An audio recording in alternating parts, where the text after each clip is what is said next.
All right, folks, there was not supposed to be a January 6th committee hearing today, but there was a surprise witness who testified, and oh my goodness, did she have some shocking revelations in today's testimony. Her name is Cassidy Hutchison. She was a longtime aide to Trump Chief of Staff Mark Meadows, and she laid out some damning testimony. Chairman Benny Thompson and Congresswoman Liz Cheney, they laid out exactly preparing folks about for her testimony, but we were still shocked with what we heard. In our hearings over the previous weeks, the Select Committee has laid out the details of a multi-part pressure campaign driven by the former president aimed at overturning the results of the 2020 presidential election and blocking the transfer of power. We've shown that this effort was based on a lie that the election was stolen, tainted by widespread fraud, Donald Trump's big lie. In the weeks ahead, the committee will hold additional hearings about how Donald Trump summoned a mob of his supporters to Washington, spurred them to march on the Capitol, and failed to take meaningful action to quell the violence as it was unfolding on January 6th. However, in recent days, the Select Committee has obtained new information dealing with what was going on in the White House on January 6th and in the days prior. Specific detailed information about what the former president and his top aides were doing and saying in those critical hours. First-hand details of what transpired in the office of the White House Chief of Staff, just steps from the Oval Office as the threats of violence became clear, and indeed, violence ultimately descended on the Capitol in the attack on American democracy. It's important that the American people hear that information immediately. That's why, in consultation with the Vice Chair, I've recalled the committee for today's hearing. As you've seen and heard in our earlier hearings, the Select Committee has developed a massive body of evidence thanks to the many hundreds of witnesses who have voluntarily provided information relevant to our investigation. It hasn't always been easy to get that information because the same people who drove the former president's pressure campaign to overturn the election are now trying to cover up the truth about January 6th. But thanks to the courage of certain individuals, the truth won't be buried. The American people won't be left in the dark. Our witness today, Ms. Cassidy Hutchison, has embodied that courage. I won't get into a lot of detail about Ms. Hutchison's testimony will show. I'll allow her words to speak for themselves, and I hope everyone at home will listen very closely. First, I'll recognize our distinguished Vice Chair, Ms. Cheney of Wyoming, for any opening statements she'd care to offer. Thank you very much, Mr. Chairman. In our first 5 hearings, the committee has heard from a significant number of Republicans, including former Trump administration Justice Department officials, Trump campaign officials, several members of President Trump's White House staff, a prominent conservative judge, and several others. Today's witness, Ms. Cassidy Hutchison, is another Republican and another former member of President Trump's White House staff. Certain of us in the House of Representatives recall that Ms. Hutchison once worked for House Republican Whip Steve Scalise, but she is also a familiar face on Capitol Hill because she held a prominent role in the White House Legislative Affairs Office and later was the principal aide to President Trump's Chief of Staff, Mark Meadows. Ms. Hutchison has spent considerable time up here on Capitol Hill representing the Trump administration, and we welcome her back. Up until now, our hearings have each been organized to address specific elements of President Trump's plan to overturn the 2020 election. Today, we are departing somewhat from that model because Ms. Hutchison's testimony touches on several important and cross-cutting topics that are relevant to each of our future hearings. In her role working for the White House Chief of Staff, Ms. Hutchison handled a vast number of sensitive issues. She worked in the West Wing, several steps down the hall from the Oval Office. Ms. Hutchison spoke daily with members of Congress, with high-ranking officials in the administration, with senior White House staff, including Mr. Meadows, with White House counsel, lawyers, and with Mr. Tony Ornato, who served as the White House Deputy Chief of Staff. She also worked on a daily basis with members of the Secret Service who were posted in the White House. In short, Ms. Hutchison was in a position to know a great deal about the happenings in the Trump White House. Ms. Hutchison has already sat for 4 videotaped interviews with committee investigators, and we thank her very much for her cooperation and for her courage. We will cover certain, but not all, relevant topics within Ms. Hutchison's knowledge today. Again, our future hearings will supply greater detail, putting the testimony today in a broader and more complete context. Today, you will hear Ms. Hutchison relate certain firsthand observations of President Trump's conduct on January 6th. You will also hear new information regarding the actions and statements of Mr. Trump's senior advisors that day, including his Chief of Staff, Mark Meadows, and his White House counsel. And we will begin to examine evidence bearing on what President Trump and members of the White House staff knew about the prospect for violence on January 6th, even before that violence began. To best communicate the information the committee has gathered, we will follow the practice of our recent hearings, playing videotape testimony from Ms. Hutchison and others, and also posing questions to Ms. Hutchison live. Folks, the testimony of Cassidy Hutchison was unbelievable. Even what she heard as they talked about what's going to happen leading up to January 6th. We will begin today with an exchange that first provided Ms. Hutchison a tangible sense of the ongoing planning for the events of January 6th. On January 2nd, 4 days before the attack on our Capitol, President Trump's lead lawyer, Mr. Giuliani, was meeting with White House Chief of Staff Mark Meadows and others. Ms. Hutchison, do you remember Mr. Giuliani meeting with Mr. Meadows on January 2nd, 2021? I do. He met with Mr. Meadows in the evening of January 2nd, 2021. And we understand that you walked Mr. Giuliani out of the White House that night, and he talked to you about January 6th. What do you remember him saying? As Mr. Giuliani and I were walking to his vehicles that evening, he looked at me and said something to the effect of, "Cass, are you excited for the 6th? It's going to be a great day." I remember looking at him saying, "Rudy, could you explain what's happening on the 6th? He had responded something to the effect of, "We're going to the Capitol. It's going to be great. The president's going to be there. He's going to look powerful. He's going to be with the members. He's going to be with the senators. Talk to the chief about it. Talk to the chief about it. He knows about it." And did you go back then up to the West Wing and tell Mr. Meadows about your conversation with Mr. Giuliani? I did. After Mr. Giuliani had left the campus that evening, I went back up to our office and I found Mr. Meadows in his office on the couch.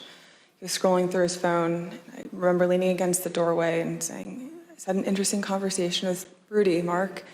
Sounds like we're going to go to the Capitol." He didn't look up from his phone and said something to the effect of, "There's a lot going on, Cass, but I don't know. Things might get real bad on January 6th. Ms. Hutchison, Mr. Meadows is engaged in litigation with the committee to try to avoid testifying here. What was your reaction when he said to you things might get real bad? In the days before January 2nd, I was apprehensive about the 6th. I had heard general plans for a rally. I had heard tentative movements to potentially go to the Capitol. But when hearing Rudy's take on January 6th and then Mark's response, that evening was the first moment that I remember feeling scared and nervous for what could happen on January 6th. And I had a deeper concern for what was happening with the planning aspects of it.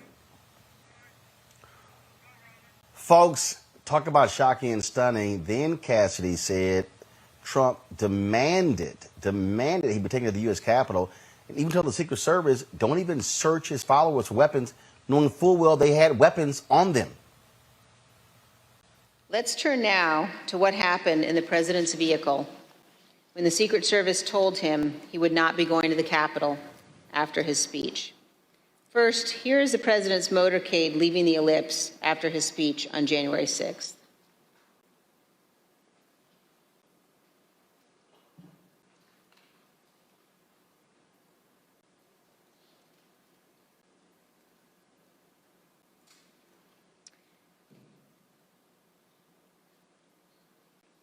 Ms. Hutchison, when you returned to the White House in the motorcade after the president's speech, where did you go?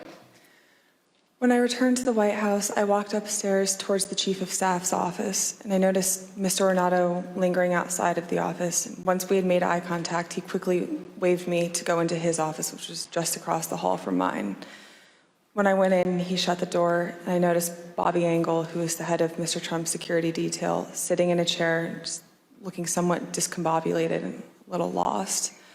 And I looked at Tony, and he had said, "Did you effing hear what happened in the Beast?"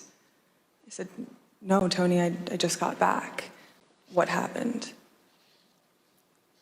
Tony proceeded to tell me that when the president got in the Beast, he was under the impression from Mr. Meadows that the off-the-record movement to the Capitol was still possible and likely to happen, but that Bobby had more information.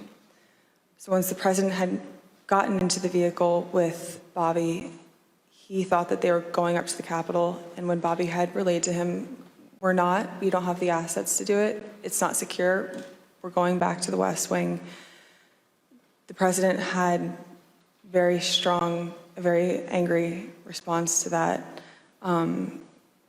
Tony described him as being irate. The president said something to the effect of, "I'm the effing president, take me up to the Capitol now." To which Bobby responded, "Sir, we have to go back to the West Wing." The president reached up towards the front of the vehicle to grab at the steering wheel. Mr. Engel grabbed his arm, said, "Sir, you need to take your hand off the steering wheel. We're going back to the West Wing. We're not going to the Capitol." Mr. Trump then used his free hand to lunge towards Bobby Engel, and when Mr. Ornato had recounted this story to me, he had motioned towards his clavicles. And was Mr. Engel in the room as Mr. Ornato told you this story? He was. Did Mr. Engel correct or disagree with any part of this story from Mr. Ornato? Mr. Engel did not correct or disagree with any part of the story. Did Mr. Engel or Mr. Ornato ever after that tell you that what Mr. Ornato had just said was untrue? Neither Mr. Ornato nor Mr. Engel told me ever that it was untrue. Now, if y'all really want to get a good laugh, Trump actually said, "I don't lie." Hutchison, we're going to show now an exchange of texts between you and Deputy Chief of Staff Ornato. And these text messages were exchanged while you were at the ellipse. In one text, you write, "But the crowd looks good from this vantage point as long as we get the shot. He was effing furious." And the text messages also stress that President Trump kept mentioning the OTR, an off-the-record movement. We're going to come back and ask you about that in a minute. But could you tell us, first of all, who it is in the text who was furious? The he in that text that I was referring to was the president. And why was he furious, Ms. Hutchison? He was furious because he wanted the arena that we had on the ellipse to be maxed out at capacity for all attendees. The advance team had relayed to him that the mags were free-flowing. Everybody who wanted to come in had already come in, but he still was angry about the extra space and wanted more people to come in. And did you go to the rally in the presidential motorcade? I was there, yes, in the motorcade. And were you backstage with the president and other members of his staff and family? I was. And you told us, Ms. Hutchison, about particular comments that you heard while you were in the tent area. When we were in the offstage announce area tent behind the stage, he was very concerned about the shot, meaning the photograph that we would get, because the rally space wasn't full. One of the reasons, which I previously stated, was because he wanted it to be full and for people to not feel excluded because they'd come far to watch him at the rally. And he felt the mags were at fault for not letting everybody in. But another leading reason, and likely the primary reason, is because he wanted it full and he was angry that we weren't letting people through the mags with weapons, what the Secret Service deems as weapons and our weapons. But when we were in the offstage announce tent, I was part of a conversation. I was in the vicinity of a conversation where I overheard the president say something to the effect of, I don't effing care that they have weapons. They're not here to hurt me. Take the effing mags away. Let my people in. They can march to the Capitol from here. Let the people in. Take the effing mags away. Just to be clear, Ms. Hutchison, is it your understanding that the president wanted to take the mags away and said that the armed individuals were not there to hurt him? That's a fair assessment. This whole day shows you the sheer incompetence of these people and what they were trying to do, how they were literally trying to overthrow this country with this election. And at one point, this key phrase, "blood will be on your hands," was uttered. Ms. Hutchison, I'd like now for us to listen to a description, your description of what transpired in the West Wing during the attack. For context, in this clip, you describe the time frame starting at about 2 p.m. So I remember Mark being alone in his office for quite some time, and I know we've spoken about Ben Williamson going in at one point, and I don't personally remember Ben going in. I don't doubt that he had gone in, but I remember him being alone in his office for most of the afternoon, around 2 o'clock to 2:05. Around 2 o'clock to 2:05, we were watching the TV, and I could see that the rioters were getting closer and closer to the Capitol. Mark still hadn't popped out of his office or said anything about it. So that's when I went into his office. I saw that he was sitting on his couch, on his cell phone. Same as the morning where he was just kind of scrolling and typing. I said, "Hey, are you watching the TV, Chief?" Because his TV was small, and you can see it, but I didn't know if he was really paying attention. I said, "Watching the TV, Chief?" He was like, "Yeah." So, "The rioters are getting really close. Have you talked to the president?" He said, "No, he wants to be alone right now." Still looking at his phone. So I started to get frustrated because I sort of felt like I was watching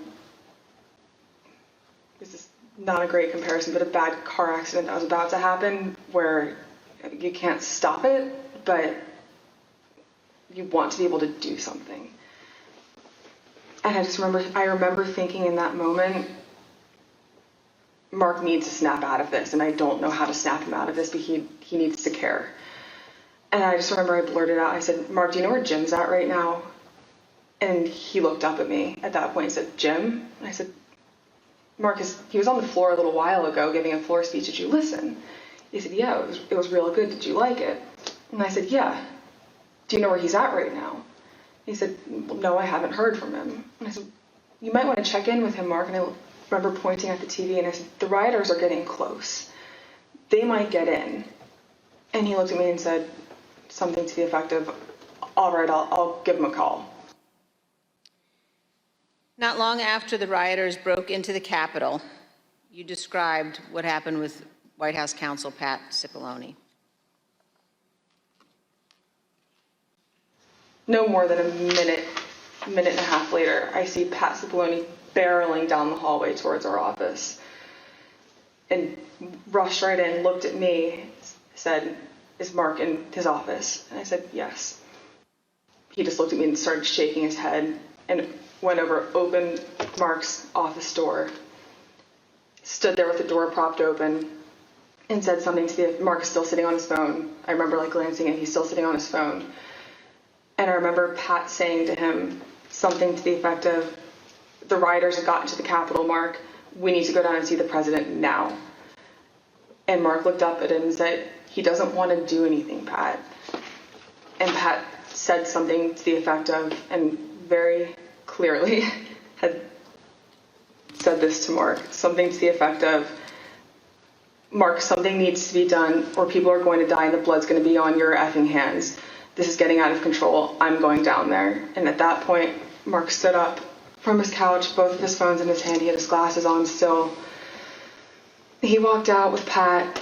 He put both of his phones on my desk and said, "Let me know if Jim calls." And they walked.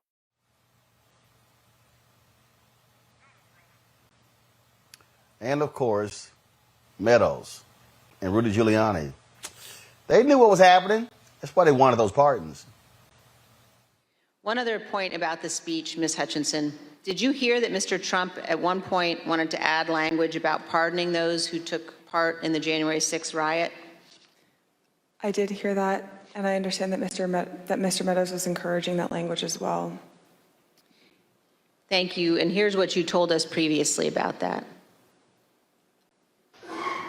You said he was instructed not to include it. Who was instructing him not to include language about the pardon in that January 7th? I understood from White House counsel's office coming into our office that morning that they didn't think that it was a good idea to include that in the speech. That being Pat Cipollone? That's correct. And Eric Hirschman. Ms. Hutchinson, did Rudy Giuliani ever suggest that he was interested in receiving a presidential pardon related to January 6th? He did. Ms. Hutchison, did White House Chief of Staff Mark Meadows ever indicate that he was interested in receiving a presidential pardon related to January 6th? Mr. Meadows did seek that pardon. Yes, ma'am.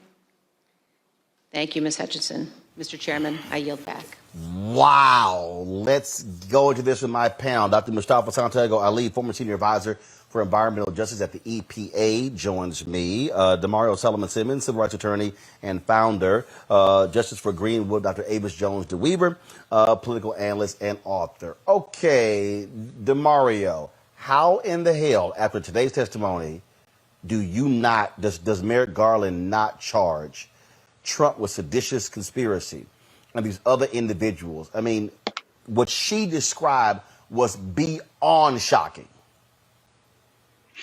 I mean, absolutely. He should have been charged. He should have been charged back on January 6, 2021. Only way it doesn't happen is the same way the Democrats never do anything. They're spineless, they're feckless, they're weak, scared. This guy should be charged. Meadows should be charged. Rudy Giuliani should be charged. Right now, this is all about show and tell. What I want to see is the Department of Justice executing arrest warrants, indicting these individuals, having them in court, and let this evidence come out in a court of law where there can be some real serious ramifications. Anything short of that only emboldens these rabid dog-like individuals even more to continue to do the illegal criminality, and they will make sure they are successful next time, not like this last time. What's interesting here, Avis, just a few moments ago,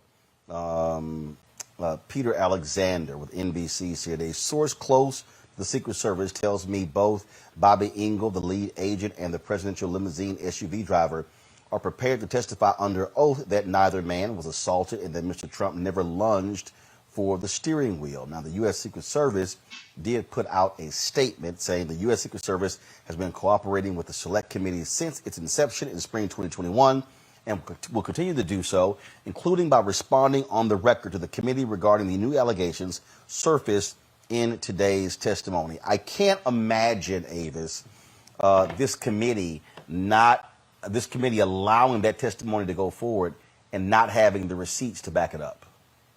Yeah, I can't either. But what we see here is damage control in real time. Who knows everything that is going on in terms of all the people behind the scenes that in some way are looking to kowtow to someone who is using his power as a threat against so many people. It's really interesting to see history in real time with regards to Trump's sort of mob-like behavior that continues to put him in situations where no matter what he does, he can find people to fall on the sword for him. He can find people who are willing to go to jail for him. He's promising to help people or promising to hurt people, depending upon which side of the line they fall on, either for or against him. As thorough as this committee is, as you've mentioned, it's hard for me to believe that they would allow something out in public testimony that they don't have information to back up in some way, shape, or form, because they understand that their credibility is on the line. And so it'll be interesting to see how this plays out. But what we saw today was still ground shaking. And let me tell you, there's more to come. Mustafa, again, this is thuggish behavior. This is a man who was hell bent on overthrowing this government. In fact, there was even a particular clip, y'all get that ready, where Hutchison testified that Trump had no problem for them hanging Mike Pence. Here's some of that. I opened the door to the dining room, briefly stepped in to get Mark's attention, showed him the phone, like flipped the phone his way so he could see it said Jim Jordan. He had stepped to where I was standing there holding the door open, took the phone talking to Jim with the door still propped open. So I took a few steps back. So I probably was 2 feet from Mark. He was standing in the doorway going to the Oval Office dining room. They had a brief conversation, and in the crossfires, I heard briefly like what they were talking about, but in the background, I had heard conversations in the Oval dining room at that point, talking about the hang Mike Pence chants. That clip ended, Ms. Hutchinson, with you recalling that you heard the President, Mr. Meadows, and the White House counsel discussing the hang Mike Pence chants. And then you described for us what happened next. It wasn't until Mark hung up the phone, handed it back to me. I went back to my desk. A couple minutes later, him and Pat came back, possibly Eric Hirschman too. I'm pretty sure Eric Hirschman was there. But I'm confident it was Pat that was there. I remember Pat saying something to the effect of, Mark, we need to do something more. They're literally calling for the vice president to be effing hung. And Mark had responded something to the effect of, you heard him, Pat. He thinks Mike deserves it. He doesn't think they're doing anything wrong. To which Pat said something, this is effing crazy. We need to be doing something more. Briefly stepped into Mark's office. And when Mark had said something, said something to the effect of, he doesn't think they're doing anything wrong.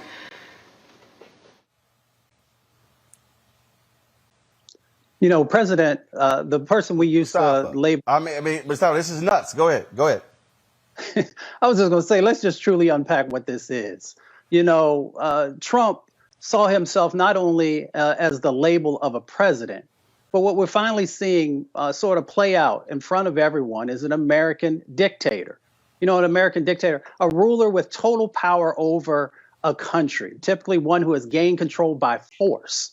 A dictator will hang or support the hanging of individuals who stand against him or who stand for justice or democracy or any of these other labels that you want to use. A dictator will also sacrifice their people. They'll sacrifice others for their own personal gain so that they can continue to control the power. So this is the dynamic that we are seeing play out. I take it far above him being a thug. He has truly tried to be a dictator. He's trying to grab power away when he lost the election, then rally individuals to actually move forward and try and break up democracy so that he could then regain the power that he lost when he lost the presidency. So we need to just be clear with who this man is, how he sees himself, and then also the individuals who continue to support him. I've worked with the Secret Service. I know plenty of folks who've been in the Secret Service. And folks should take this very serious because not only are you damaging your career, that oath that you took to protect this country from those both domestic and abroad is serious. So let's just call out what we're dealing with, and that is the first American dictator. So Go ahead, Mario. my question is, what has been put in place to stop this from happening again? What will occur right now? Everything that we've seen since January 6, 2021, the Republicans have done whatever they wanted to do to create a better environment that they can steal elections, a better environment that they can be dictators, a better environment so they can have minority rule.